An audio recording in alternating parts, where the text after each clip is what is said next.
బులెటిన్లో మరో breaking news చూస్తున్నాం. ఇవాళ వైసీపీ నాయకురాలు విడుదల రజని పిటిషన్ పై హైకోర్టులో విచారణ జరగనుంది. గత ప్రభుత్వ హయాంలో ఓ స్టోన్ క్రషర్ యజమానిని బెదిరించి 2.2 కోట్లు వసూలు చేశారు అనే ఆరోపణలతో ఆమెపై ఏసీబీ కేసు నమోదు చేసింది. ఇక పల్నాడు జిల్లా ఎడ్లపాడులోని శ్రీ లక్ష్మీ బాలాజీ స్టోన్ క్రషర్ యజమానిని విజిలెన్స్ తనిఖీల పేరుతో విడుదల రజని బెదిరించారు అనే ప్రధాన ఆరోపణ ఉంది. ఆమెతో పాటు నాటి గుంటూరు ఆర్ఓ ఈఓ ఐపీఎస్ అధికారి పల్లె జాషువా సహా మరికొందరిపై కూడా ఏసీబీ కేసు నమోదు చేసింది.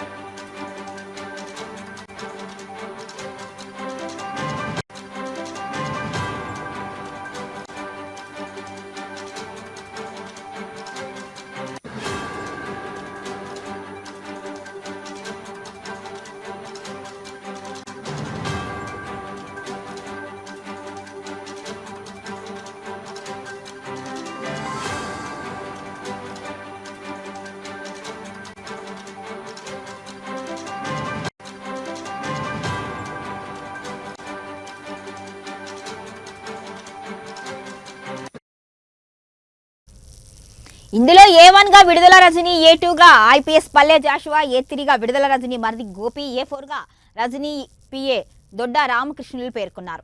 బెదిరింపులపై విజిలెన్స్ అండ్ ఎన్ఫోర్స్మెంట్ కు తొలుత ఫిర్యాదు అందింది. దీంతో అప్పటికి ఏసీబీ డీజీగా ఉన్న హరీష్ కుమార్ గుప్తా విచారణ చేపట్టి నివేదికను ప్రభుత్వానికి సమర్పించారు.